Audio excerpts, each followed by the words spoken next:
4001 Battlegrounds. What's up, yo? Salamat, Chief.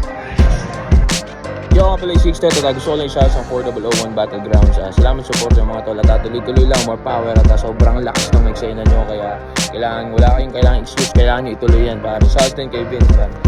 Salamat.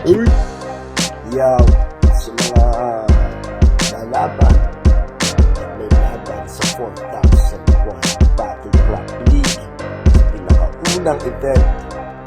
Congratulations ulit sa inyo, you guys are making history. God bless sa inyong liga. 4001, God bless 4001, word. Yo, what up, my cousin 187 Monsters. Gusto ko lang sabihan kayo na we have event. Yan po yung Alaminos, Laguna 4001 Battlegrounds, produced by FMP. Ayan, mabuhay kayong lahat. Congrats na agad para sa mga paparating na laban. Ayan, my cousin 187 Monsters. Yo friends, shoutout nga pala sa 4001 Battlegrounds na gaganapin dyan sa Alaminos, Laguna. Good luck sa lahat ng mga lalaban. Galingan nyo palagi at tumodo kayo. Big shoutout sa nag-produce nito, ang FMP. Yon, ingat palagi and good luck ulit. Yo, shoutout sa 4001 Battlegrounds. We got it right.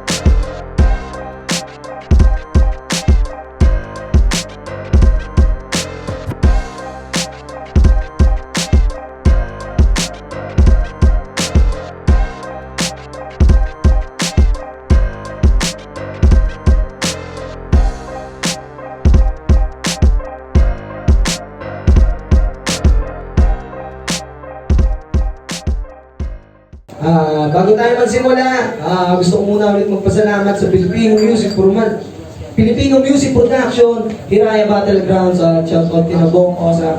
Maraming salamat sa paglabag.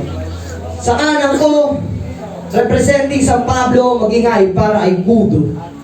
Sa aking pagsisimula ay namulat na ako. Puro kutsal lang at galit. Ang aking tinamo, mga peke lang natawa. Ang aking sinalo, mga peke din na tao. Dumidikit sa'yo, masyado nang ang mga patong daw pa, best PCTC. Sa kaliwa naman, representing General Trias Cavite, magingay para ay Peitan. Diyan na parito para lamang magpabibo. Alam yan ang mga tunay, ganun to positibo. Kahit na paikot-ikot at sadya nakakahilo ang proseso ay kailangan tanggapin din ang maliko. Sa karanasan ay mas nagiging matalino. Kaitan, Indio 2.0, MC Sound, Rap to Rap Battle League, Kulik Salitaan, Inelika. Yeah. Undercard to, 2 minuto dapat. Nanalo na, napagpilian na nila, napag-point toss na nila na mauuna si Kudo. 2 minuto dapat, Kudo. Ikaw ba si Peyton? Hindi, kay Kiram yun.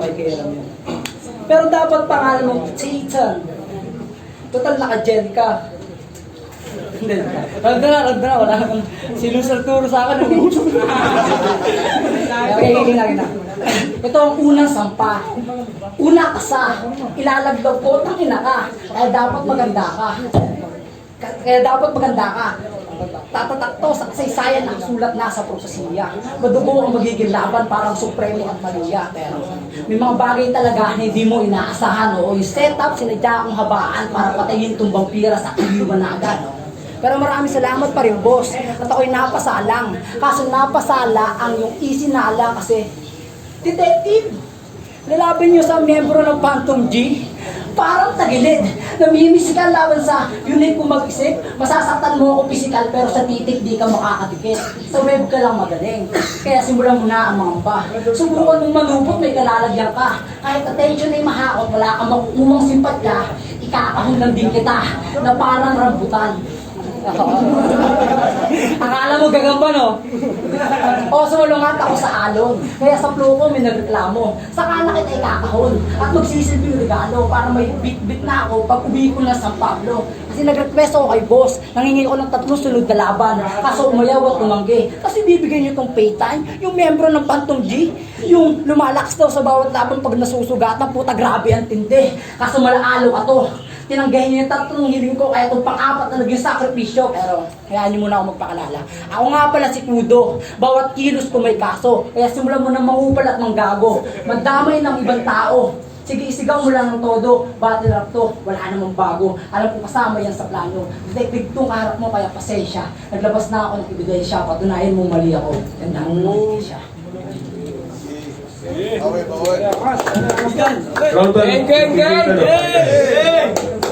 Idol, kamusta? Ikaw pala si Kudo? Kudo? Tanginang pangalan niyan, tunog insekto sa ulo? Hanep! Hanep! Ba't may sinaunang tao dito na todo pa famous di pa naman nag-e-evolve? Vince! Okay din tong nakuha mong Homo erectus no? Nagpe-perform? Wala pa naman to sa tamang asal. Kasi balita ko kahit sa loob ng mall siya ay dumudura. Pati sa mga pampublikong sasakyan, naninigarilyo. Sa mukha pa ng driver, bumubuga. Tangina ka, wala kang modo. Hindi si Aklas, kundi ikaw dapat yung ninenel cutter ang bayag. Di ka naman 3GS pero yung pagka-squatter mo, sagad. Butler na bangag. Natuto lang magbasa at magsulat, puta, naging rapper na may God. Pero ayos din tong debut mo no? Puta, massacre agad. So, debut mo pala to? Ano ka, dalaga, nakaka-18 lang?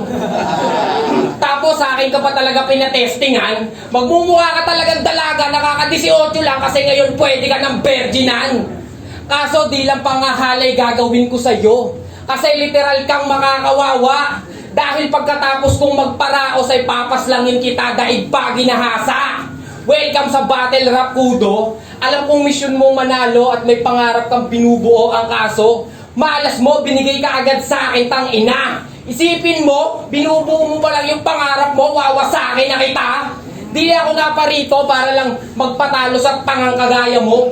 Kukunin ko yung slot ng turna, tas doon ko ilalampaso yung mga kababayan mo. Matik naman kasi, 90% ng ligang to, panay taga Laguna makakalaban. Una na tong tang to na mukhang may kapansanan. Taana, ba't kasi eto lang inyong pinangharang? Wala naman tong kwenta sa larangan. Mananalo lang to sa akin kapag yung mga judges kasali sa tournament tapos ayaw akong makalaban. Paano banat para igulo pakinggan? Maganda.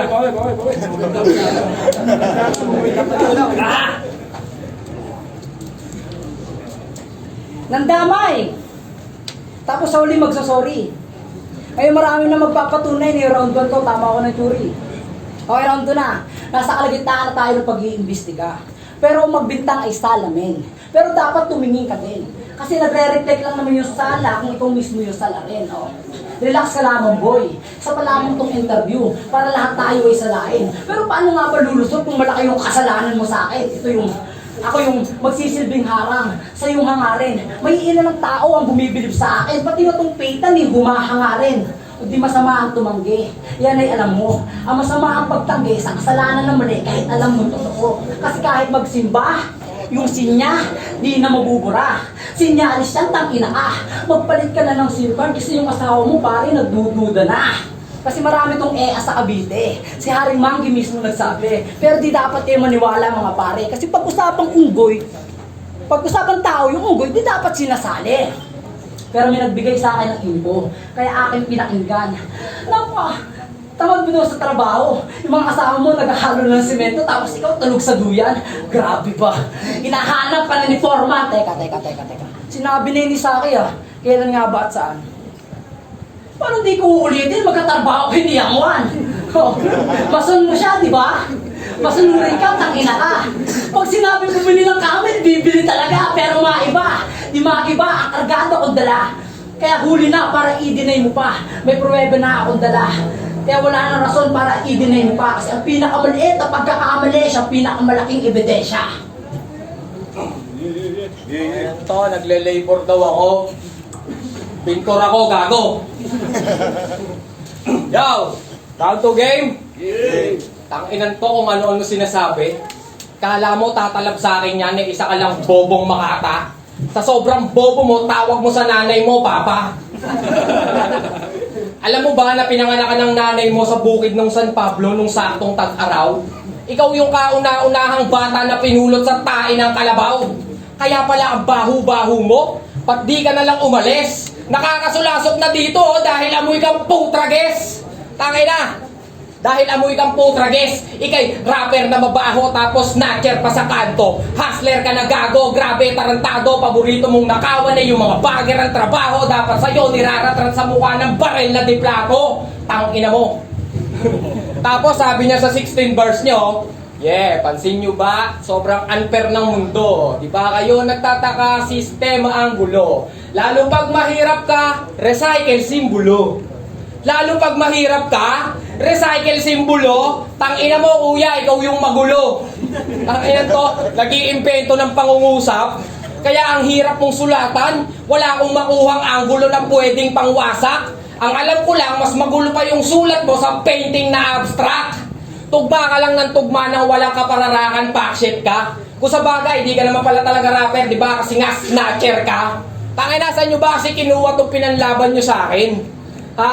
Mukha tong palong-palo na ilang linggo lang di kumakain. Balita ko, huling kain mo daw nung Pasko pa. Tapos pag di ka pinapatira, nagtatampo ka.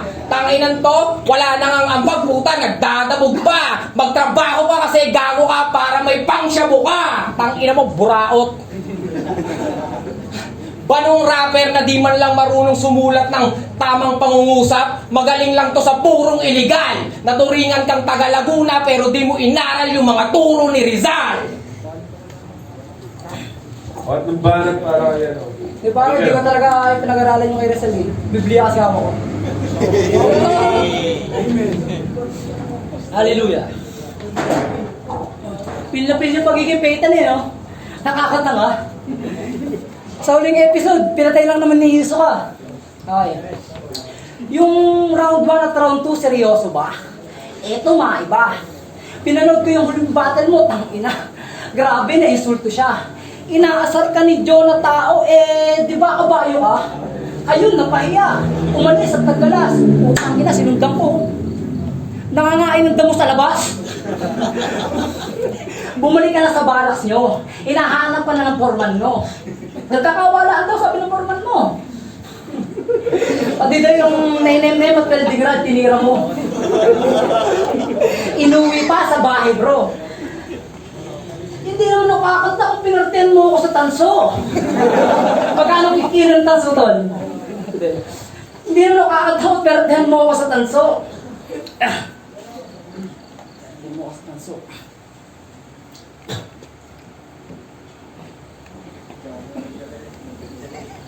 Smile ka rin, kunti lang. Kasi yung 9mm at Valdirad, binira mo. Inuwi pa sa bahay, bro.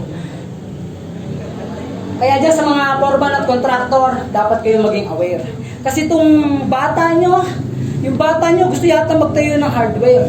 Kaya tigilan mo na yung brother. Kaya pala biglaan itong naging rapper. Hindi na naghahanap ng studio after, mauwi sa bahay nila yung mixer. Oh, record studio, mixer. Yes sir! Akala mo pinagpala ka, no? Kasi itong wala yun. Kasi itong tryout parang layout, sinusukat yung lawa ko. Kasi itong tryout parang layout, sinusukat yung lawa ko. Kasi itong tryout parang layout, sinusukat yung lawa ko. Kahit gumamit ng tamsek, di tutuwid yung linya mo. Kasi wala sa hulog tong kalaban ko. Di mo kaya sukatin yung lalim, bro. Kahit sobrang layo ng pigitan natin, kahit gumamit ka ng metro. Magpapantay ka lang pag doon ang espala yung gamit ko. Kasi sanay lumagari ito. Pang finishing yung round trip, bro. Patapos kong mabuli to, pakihanda na lang ng wheelchair kasi binigyan ko na ng bali to. Binigyan ko na ng bali to. Paano hindi magpuputol-putol? Binigyan ko na ng bali to, oh. Construction bars! Yung pagod di mo yun alam. Ay, wag mo kaming husgahan, punyeta ka. Kasi di mo yun ramdam. Puro asa ka lang naman. Mga piling gangster, pag-uwi ng bahay, panitanong kung anong ulam. Maghanap pa na lang ng gagamba. Pagbenta mo, punyeta ka. Kaya mga lakal, mag-ipon ng basura. Kasi tunay na buhay ito tanga. Mapapiso man o 5. Lahat ng bagay may halaga. Kaya tigilan mo yung scatter. Kasi di ka dyan papaldo. Kasi dapat may bayad lupa na to eh. Kaso natira, lupa sa kuko. Kaso natira, lupa sa kuko. Pero ito, last na. Di naman masama ang sumugal. Kung ang pananalunan eh, pangarap o pag-asenso. Okay lang mahirapan. Basta tama yung proseso. Basta may opportunity, dapat lagi maging agresibo. Kasi ang buhay ay simple lang. Huwag natin seryosohin. Magtanim lang na magtanim. Yung pagod, huwag mong kaisipin. Mag-aabuno mo man at kukulangin, tutubo man ng konti at alam mong alanganin. Tuloy mo pa rin, samahan mo ng panalangin. Kasi balang araw, meron kang aalihin. Ano yung banat para kay Peyton Private? Hirap talaga pag baliw yung kalaban kung ano-ano sinasabi. Dito lang ako nakakita ng liga na pati totoong baliw sinasali. Hoy, Shinichi Kudo, wala akong pake kung detective ka. Madali ka pa rin sa akin mauutas. Ikaw lang yung kilala kong detective na walang kasong nalulutas. Alam mo ba, kahit manalo ako sa'yo, wala naman ako mapapala. Ano ba kasing meron ka? Di ba wala? Di ko nga rin alam ba't nilabanan kita. Tingin ko nga nagsayang lang ako ng oras sa'yo, tangina ka. Eh wala ka namang saysay, para lang ako nagsayang ng tinta. Isipin mo, imbes na ipapahinga ko na lang, putang ina mo, susulatan pa kita. Ganun ka kaabala. Tapos gagawin mo dito, magkakalat ka lang. Maigi pa umuwi ka sa inyo, tapos magbatak na lang. Di ba yun naman ang gusto mong linti ka? Ha? Di ba yun naman ang gusto mong linti ka? Mas masaya pa maglaro ng scatter kaysa talunin ka. Kung sa bagay, mag-i-scatter ka din naman pagkatapos kung pasabugin ka. Ha? Di kita masyadong sineryoso. Pero di ka pa rin sa akin mananalo, asa ka naman boy. Nilabanan kita para gatungan, para sa susunod meron ka ng ibubugang apoy. Kaya magpasalamat ka sa akin. Kasi pagkatapos ng laban natin, magiging magaling ka na. Nasa sayo na yan, kung yung binigay kong apoy sa'yo, hahayaan mo lang patayin ng iba. At last, humanda na lahat ng kalahok dito sa torneo. Kasi pag ako nakalusot, gagawin ko lang kayong katatawanan na parang si Suneo. Mati kahit saan lumapag, talagang alam nyong palaban Caviteño. Ako na dumayo para kunin sa inyo yung pinag-aagawan yung tropeyo. Yeah, magigay para sa laban na yun, oh.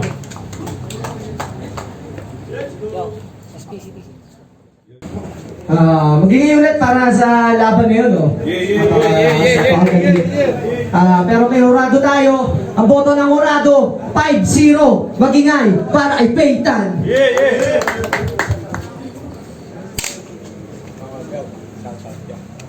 Shoutout nga pala sa mga tropa ko sa Cavite, kay paring Jetro, kay paring Enat. Yo, I'm Star.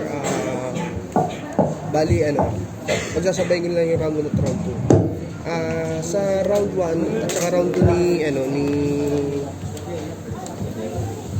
Kudo, meron siya mga punches, nandun yung mga punches, yung mga setup, yung mga bitawan, tsaka yung joke, lap trip ko, akala ko tour na.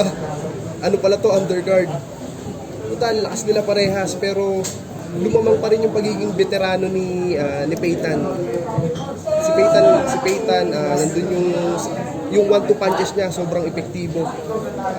Minsan sa pagitan pa nga ng 1-2 punches niya, may palo din eh.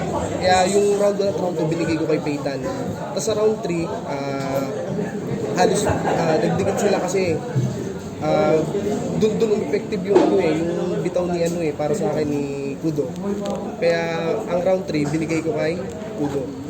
Kaya ang boto ko, 2-1 para kay Peyton. Pero Anthony, flip-top battling, motos battling, at bakit sunugan, mabilis na rin lang. Parehas may mga punchlines na tumatama, pero mas natikuhan ko kung paano patamain ni ni Feitan, yung mga lines niya and kung gaano ka-creative. Feeling ko sa experience din, doon sila nagkaroon ng agwat. So, yun, all 3 rounds, binoto ko si Feitan, pero props pa rin kay Kudo. Galing, galing. So, BKS Banang Sunugan, BKS at TBS 13. Sa labang Feitan versus Kudo, binigay ko all 3 rounds para kay Feitan. Base kasi sa, hindi siguro si Feitan ang kalaban ni Kudo, baka nanalo siya, pero mo talaga yung pagka-pinaralan ni Feitan. Kaya salut kay props kay Kudo kasi kahit debut battle niya lang, pinakita niya yung best niya. Sana sa susunod na battle, masukitan yung battle. Your skills, Feitan versus Kudo, ito naman ang ating mga lado sa kita naman lahat. All 3 rounds binigay ko kay Feitan. Kita mo yung nandun yung digil, martial, pero talagang napaka-solid ng pagkakalapag niya rito. Pero respeto ko na kay Kudo, yung round 3 niya, solid din yung lap break, pero kailangan wala tayong magagawa, talagang talagang ni Feitan yung bottom. Yung red, mga tags, big records bago sa Sunugan. Sa labang Feitan versus Kudo, binigay ko yung bottom kay Kudo ng round 1 tsaka round 2, round 3 kay Kudo. Para sa akin, parehas naman sila nagsulat dun sa battle na to, pero mas epektibo sa akin yung round 1 at round 3 Feitan kumpara kay Kudo na alam naman natin. Ayos yung sulit niya, pero mas epektibo sa akin yung kay Feitan. Round 3, binigay ko kay Kudo kasi para sa akin, doon lumaylay yung performance ni Feitan.